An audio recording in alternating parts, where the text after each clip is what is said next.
Ampifaliana lehibe indray no iarabanay anareo manaraka ny Hopfire Radio, manaraka ny fiarah-mianatra ny tenin'Andriamanitra isika ankehitriny. Ny voalohan-teninay dia ny misaotra an'Andriamanitra lehibe noho ny fanomezana antsika tombonandro nahavitana ny taona 2024 iny ary natratrarana indray izao taona vaovao 2024 izao. Engany ka mba hihoatra lavitra noho ny fitahian'Andriamanitra tamin'ny lasa, ny fitahiana izay omeny antsika indray amin'ity taona vaovao izay manomboka amin'izao lesona vaovao izao. Lohahevitra vaovao indray no hodinentsika amin'ity telo volana ity, izay mitondra ny lohateny hoe mampifandray ny lanitra sy ny tany Kristy ao amin'ny Filipianina sy Kolosianina. Nandritra ny telo volana roa farany dia nandinika ny tao amin'ny testamenta taloha isika, namakivaky ny tantaran'i Israely fahiny.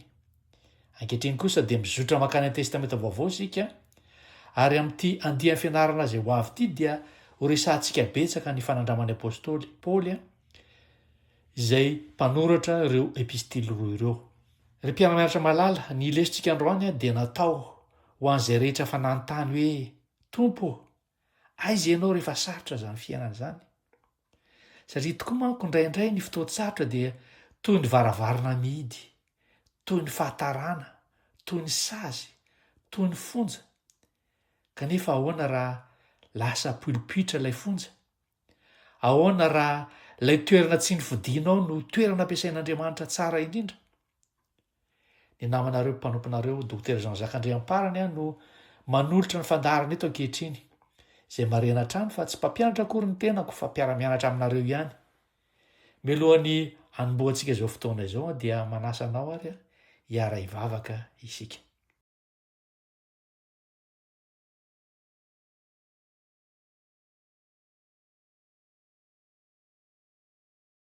Raha ianareo izay ny an-danitra, misaotra anao zahay no izao fotoana omenao anay izao. Misaotra no tombonandro no omenao anay, nahatratra indray ty lesona vaovao miandoha ny taona 2024 ity. Misaotra no ny teninao izay omenao anay anio. Misaotra anao fa tsy mahafoy ny zanakao ianao rehefa sarotra ny fiainana. Ampianary izay anio Jesosy eo. Ampianary izay mba ahita ny fanatrehanao eo amin'ny fiainanay. Ampaherezy mandrakariva izay kivy sy trano izay marary. Avozy ny fanantenanao ampon'ny olonao tsirairay avy. Tao manokana ty namako ity izay mihaino izao onjam-peo izao. Ary mivavaka izay mba hitarihany fananao masina anay amin'ny fahatakarana fahamarinanao sy ny fampiarana izany fahamarinanao izany ao amin'ny fiainanay tsirairay avy. Ary ny fomba amin'ny tanany asa izay nomenao anay atao eto ambonin'ny tany. Fa tonoina izany vavaka izany ho ny anaran'i Jesosy. Amen.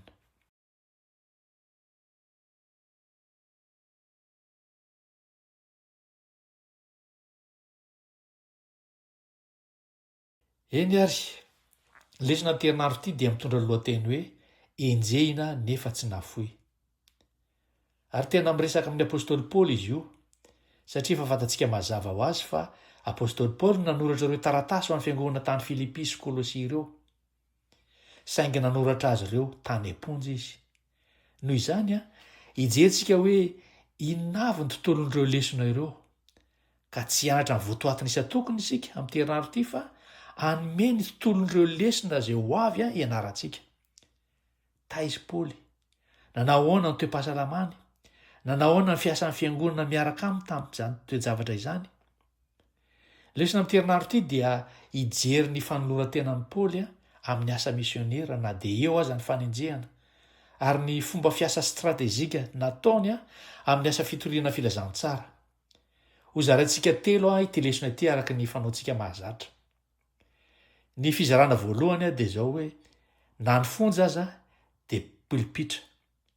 Izany dia nalaina avy amin'ny lesona lahady sy latsinainy. Ny fizarana faharoa indray dia hoe paikady endry amin'ny fitoriana mahomby. Ary izany dia nalaina tao amin'ny fianarana amin'ny talata. Fizarana fahatelo sady farany dia mitondra lohateny hoe voalamina ho amin'ny fanompoana ny fiangonana. Izany dia nalaina avy amin'ny lesona larobia sy lakamisy. Rehefa vitantsika ireo fizarana telo ireo dia amarana aneo fampiarana mivantantsika fanontaniana izay anampy antsika hitondra ny lesona ao an-trano, ao am-piangonana, ao amin'ny fiainantsika andavanandro. Hiditra avy hatrany amin'ny fizarana voalohany ary izany tsika amin'izao lesona izao.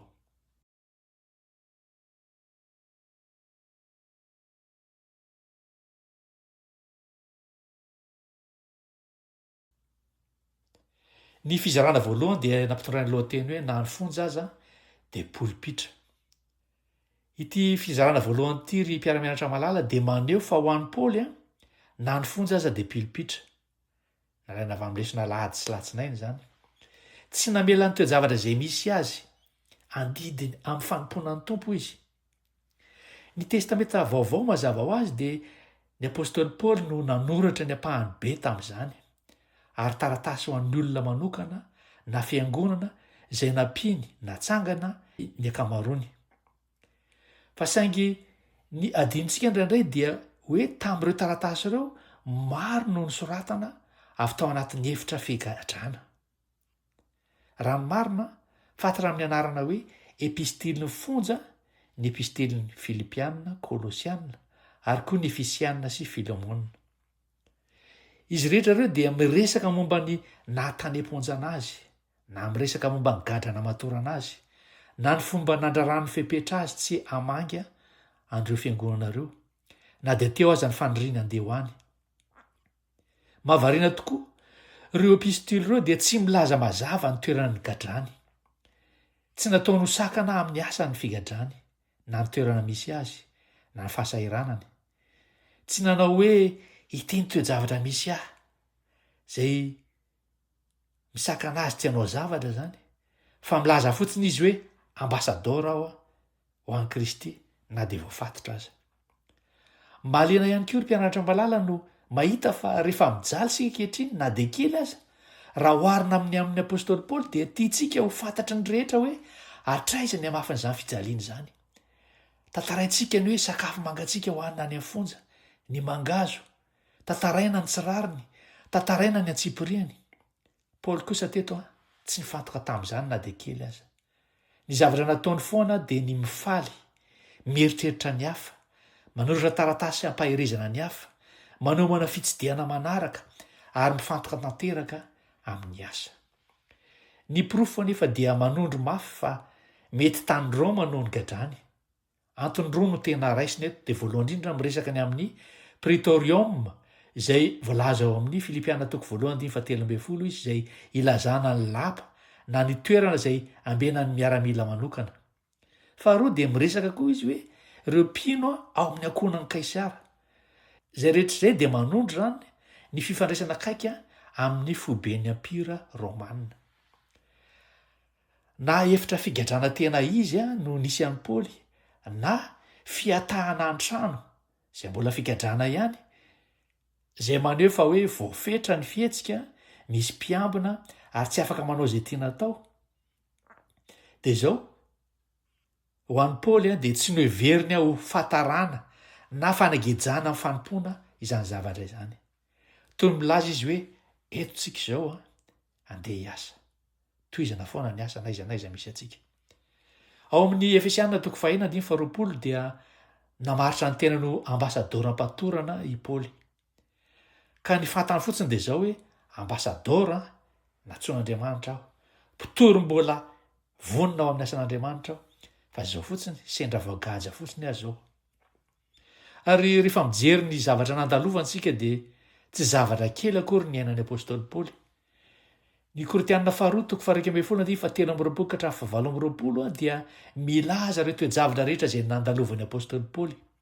Izao ny voalaza: mpanompon'i Kristy va izy? Miteny toy ny olona verisaina aho, mihoatra noho izy aho, amin'ny fisasarana manatombo, amin'ny tranomaizina matetika kokoa, amin'ny kapoka be izay efa tsy izy, amin'ny fahafatesana matetika. Indimo aho no nikapohan'ny jiosy ny 700 ray avy. Intelo no kapohana tamin'ny hazo aho, indray maka ny toraham-bato, intelo no nivaky sambo, indray andro sy indray ala no nitoetra teo amin'ny lalina. Afa-tsy ireo zavatra ivelany dia mbola misy ihany koa izay mahazo ahy isan'andro, dia ny fiahiana ny fiangonana rehetra. Ao amin'ny Koritianina 2:4-5 mialohan'io vakitsika teo iny dia milaza koa izy fa amin'ny zavatra rehetra dia mampiseho ny tenany ho mpanompon'Andriamanitra, amin'ny fahoriana, amin'ny kapoka, amin'ny fatorana, amin'ny fisasarana, amin'ny tsy fahitatory, amin'ny fifadikanina. Ary amin'ny 5 dia misy teny izay tena manaitra nambaran'ny Paoly hoe tahaka ny ampalelovana nefa faly mandrakariva, tahaka ny malahelo nefa mampanankarena ny maro tahaka ny tsy manana dia kely akory aza nefa manana ny zavatra rehetra. Izany ny toe-tsaina zay nanana ny Paoly. Tsy hoe tsy misy fanaintainana fa tsy avelany hanapaka azy izany fanaintainana izany. Tsy avelany hanapaka azy zany fijaliana izany. Tsy nampiantony ny asa isan'andro zany na dia 2 minitra aza fa ho iantrany izy any am-pony ihany hoe ho zaraiko ty afatra ty, mila manangana fiangonana aho, mila manatotosa zany iraka zany aho, ary dia mifaly mandrakariva izy araka ny tsy anjerintsika. Ao amin'ny Efesiana 4:1 dia ho koa izy hoe ary noho izany izao Paoly dia mpifatotra ny Kristy Jesosy noho ny aminareo. Manambara mihitsy zany ny tenany hoe mpifatotra izy, ary mahafaly azy zany toerana misy azy zany. Tsy nataony fijaliana zany toerana misy azy zany, na nataony sakana fanaovana ny asan'Andriamanitra. Mpiara-mianatra malala, misy fanontaniana izay tiako anontaniana antsika eto hoe inona ary zany ny fonjanao amin'izao fotoana izao? Mety tsy ho fonja ara-batana angamby zany, fa mety ho aretina, mety olana arabola, mety ho fahaverezana eo amin'ny lafiny ny zavatra maro samihafa, mety ho varavarana mihidy, mety ho adi-tsaina, mety ho olana ao tokantrano, mety ho ratram-po sy ny sisa sy ny sisa. Raha miteny tony amin'ny Paoly ianao, inona no lazainao hoe ity toe-javatra ty tianao ve ilazan'izay zavatra eo dia ho an'ny Kristy? Ohatra hoe raha marary ianao dia marary ho an'ny Kristy. Raha misy varavarana mihidy eo anoloanao dia mihidy ho an'ny Kristy. Andriamanitra no afaka mamaza ny olana izany. Inona koa no mbola azonao atao an'Andriamanitra eo amin'ilay toerana izay misy anao eo ankehitriny amin'izao fotoana izao? Paoly dia mampianatra antsika fa ny toe-javatra rehetra dia tsy mamaritra ny antso. Fa ninona zavatra manjoanao na fonja io dia mety ho tonga pilipitra ho an'Andriamanitra izany. Ary izao no fampifandraisana raha izany tokoa ny toe-tsain'ny Paoly dia mipetraka amin'ny fanontaniana hoe ahoana ary no nahavitan'ny Paoly ny asa? Ahoana ny nandrosoany ny asa na dia voasakana sy voatany imbetsaka ary izy tamin'ireo toe-javatra izay nandalovany? Mitarika antsika ao amin'ny fizarana faharoa izany fanontaniana izany.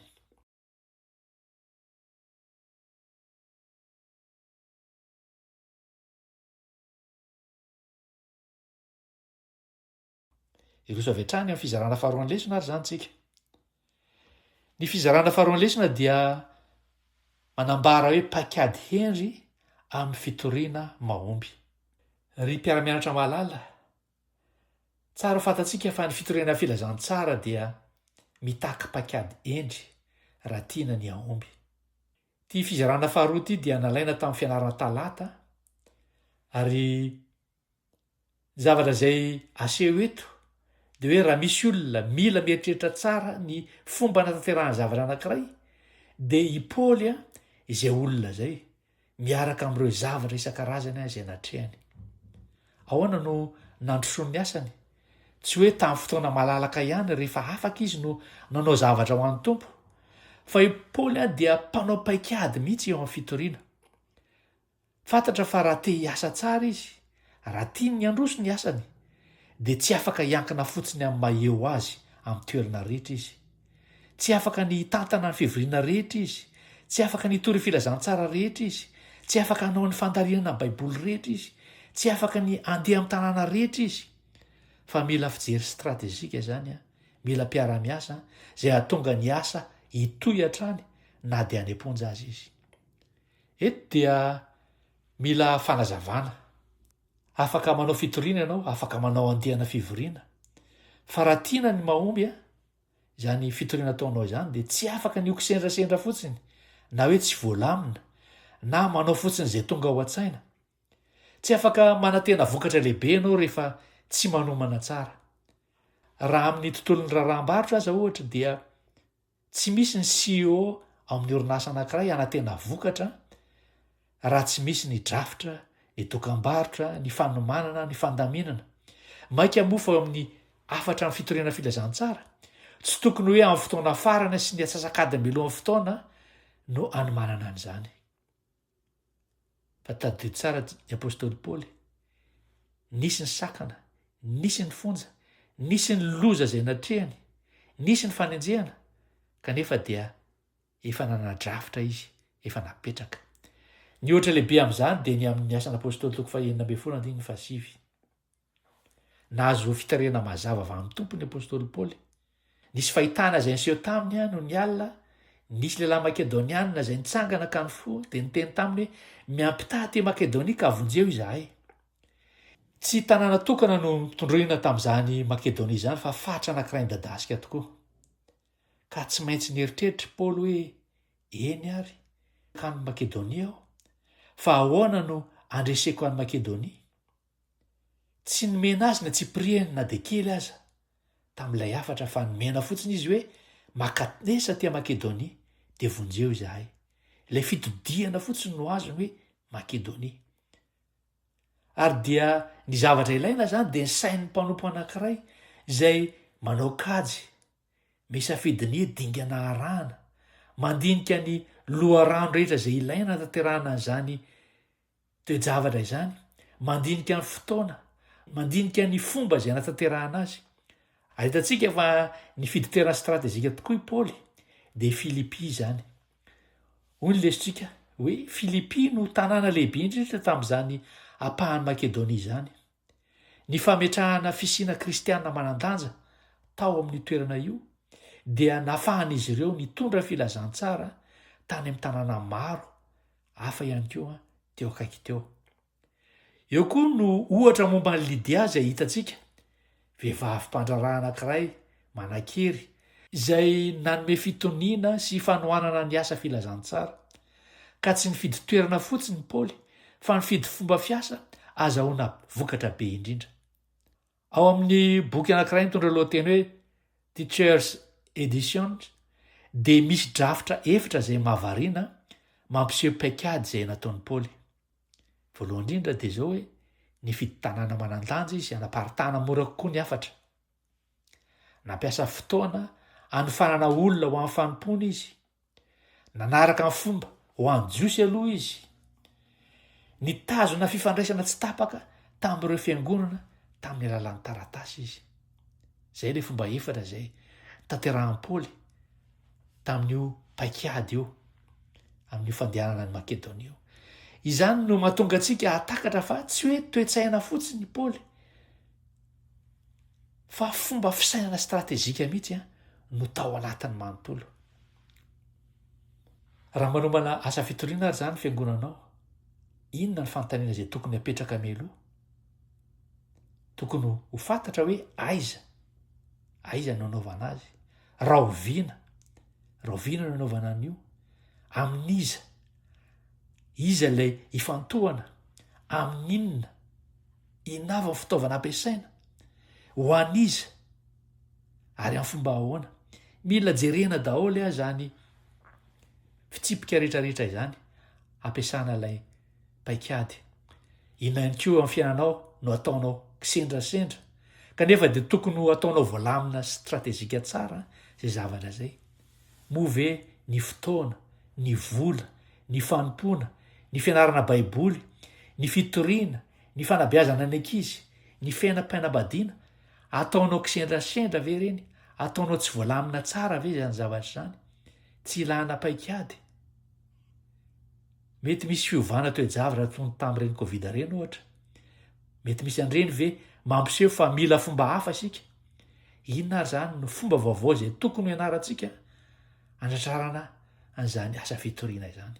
Fanontaniana eritreretana ihany zany ho fampiarana an'izao paikady nananan'ny apôstôly Paoly zao. Zany rehetrarehetra zany dia mitondra antsika ho amin'ny fizarana fahatelo, satria tsy haharitra zany paikady zany raha tsy misy fiangonana voalamina sy voaofana.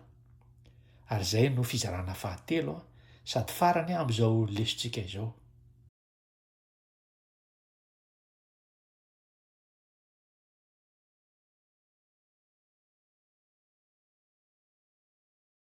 Voalamina ho amin'ny fanompona ny fiangonana, ny fizarana fahatelo zay.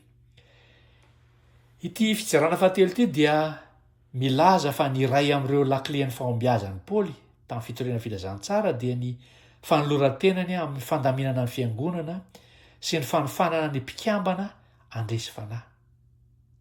Amin'ity fizarana faranty isika dia iresaka ny lesona larobia sy lakamisy. tsy nandinika ny tena no hoany olona afaka manao izany izy. Tsy nanao hoe raha tsy mandeha any aho dia mijanona ny zavatra rehetra. Tsisy zavatra mahomby eo raha tsy eo aho, tsy izany fotom-pisainany. Fantany fa amin'ny toe-javatra maro dia mety tsy ho tonga any intsony izy, kanefa dia izao tsy maintsy mandeha ny asa. Misy zavatra tena mahagaga eto. Toa tsy mbola namangy any Kolosia mihitsy i Paoly, kanefa dia nisy fiangonana niforona tao Kolosia. Ahoana ary nahatonga an'izany? Ny lesona dia manazava fa Epafra izay mponina tao Kolosia no nitondra ny filazantsara tany. Azo inoana fa niaino an'i Paoly tany Efesosy i Epafra, ary dia nitondra ny afatra nody tany amin'ny tanànany nanangana fiangonana tany. Midika izany fa ny asan'i Paoly dia tsy asa ataon'olo-tokana akory, fa asa izay natsangana tamin'ny alalan'ny fanofanana, fanirahana, toy ny ohatra momba ny famahana ny olona tamin'ny sakafo tany amin'i Jesosy, olona 5,000 izay mifanana sakafo. Tsy Jesosy rery no nizakan'izany, tsy Jesosy rery no nizaran'izany sakafo izany, fa nizaran'izany tamin'ny tsirairay avy izy tamin'ny alalan'ny mpianatra. Ary ny mpianatra dia nandamina ny vahoaka araka ny tsitokotokony avy, ary dia noho izay fandaminana izay niseho izay dia voavaly daholo ny filàna rehetrarehetra, voky daholo ny olona 5,000, 5,000. Dia toy izany ihany koa amin'ny alalako dia isy olona hafa anangana olon-kafa, izay anangana olon-kafa indray ny olon-kafa iny, dia toy izany no fitombon'ny fiangonana. Ahitantsika izany fa na dia amin'ny fiarabana aza ao amin'ny Filipianina dia voaresaka ny olona masina sy ny mpitandrina ary ny diakona. Ao amin'ny Kolosianina dia voaresaka hoe ny olona masina sy ny rahalahy matoky. Izany hoe tsy olona tokana no ambara eo fa olona maro. Ary misy mpikambana ankapobeny ao misy mpitarika voatondro midika izany fa nanangana fiangonana miasa apôstôly Paoly, fa tsy fiangonana miandry tolorana fotsiny. Ry mpiara-mianatra malala, ity ny fitsipika izay tsara tadidintsika. Ny fiangonana dia tsy natao fiangonana fanangonana mpiaino fotsiny, miandry pastera na miandry evanjelista, fa fiangonana nalefa, fiangonana miasa, fiangonana mandray anjara. Misy fanehoana izay milaza ao amin'ny vavolombelona mahery, izay milaza fa takian'Andriamanitra ny filaminana sy ny rafitra eo amin'ny fitantanana ny raharaham-piangonana. Maniry izy ny androsoany ny asany amin'ny alalan'ny fahavitrihana, ny fahitsiana ary tokony iray ny kristianina. Ny fiangonana amin'ny mahafiangonana azy, ny fitaovana maha-olombelona azy, dia ilaina miara-miasa. Ny sampana rehetra eo ambany fitarihan'ny fanahy masina dia ilaina miara-miasa. Ary ny rehetra mitambatra ny fanomezana ho an'izao tontolo izao, ny vaovao mahafaly fahasoavan'Andriamanitra, dia ilaina manambatra izany hery izany miara-miasa. Raha mijery ny fiangonanao ary ianao ankehitriny, miankina amin'ny olona ray ve izany sa miasa miaraka ny rehetra amin'izao fotoana izao? Inona no fanomezana izay men'Andriamanitra anao izay tsy tokony hafenina intsony fa ampiasaina ho amin'ny iraka? Iza no azonao hofanina na ampirisihana na dia amin'ny zavatra tsotra aza mba hitombon'ny asa? Raha tsy afaka ny pastera na tsy misy evanjelista, mbola mandeha ve ny asa? Inona no tokony atao mba hahatonga an'izany handeha hatrany hatrany? Fanontaniana izay fampiarana eo anivon'ny fiangonantsika izany, ary dia inoko marina fa Andriamanitra no nanome an'ity lesona ity mba hampandrosoana ny asany, ary hananantsika mandrakariva ny fifaliana na eo anatrehan'ny fotoan-tsarotra rehetrarehetra aza, fifaliana eo amin'ny fanompoana an'Andriamanitra.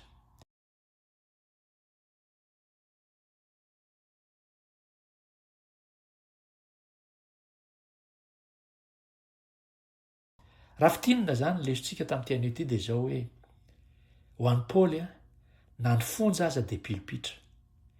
Ny fitoriana mahomby dia mila paikady hendry. Ny fiangonana dia tsy maintsy voalamina ho amin'ny fanompoana. Ary raha mbola misy zavatra ray anentana antsika dia izao, tsy voatery hanala ny fitsapana avy hatrany Andriamanitra, fa matetika izy miditra ao anatin'ireny fitsapana ireny miaraka amintsika. Ary indraindray izy dia manova an'izany ho lasa iraka ho amin'ny famonjena.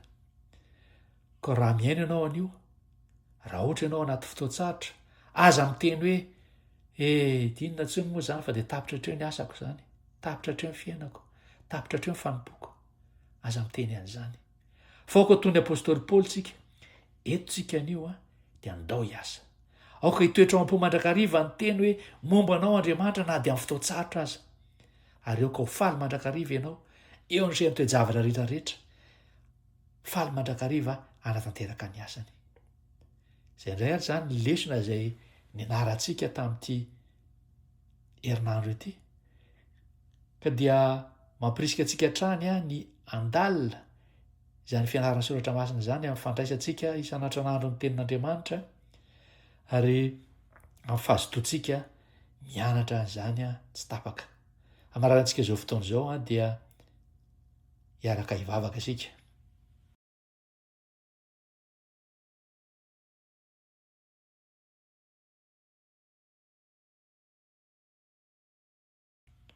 Raha inay ao izay ny an-danitra misaotra anao izay fa afaka nandray anjara amin'ny asanao mivavaka ao tompo mba andray lesona avy amin'ny fanompon'ny apôstôly paoly sy ireo niara-ny asa taminy izahay ankehitriny ary mba amolavolanay ny fanomponay ankehitriny anaraka izany amin'ny alalan'ny fahasoavanao mba ahafahanay mampandroso an'ity hiraka ity hatramin'ny fahavitany sy hanambara ny fiavianao ary hanafaingana ny fiavianao mivavaka izay tompo mba hitahinao ny tsirairay avy izay mihaino an'izao onjam-peo izao mba atonga ny tsirairay avy a anana risy-po amin'ny famitana zany asa fitoriana filazantsara zany ninoninona toe-javatra izay miseho ary atonga ny tsirairay avy anana fifaliana mandrakariva ninoninona toe-javatra izay miseho fa tononona zany vavaka zany noho ny aminaran'i Jesosy amen.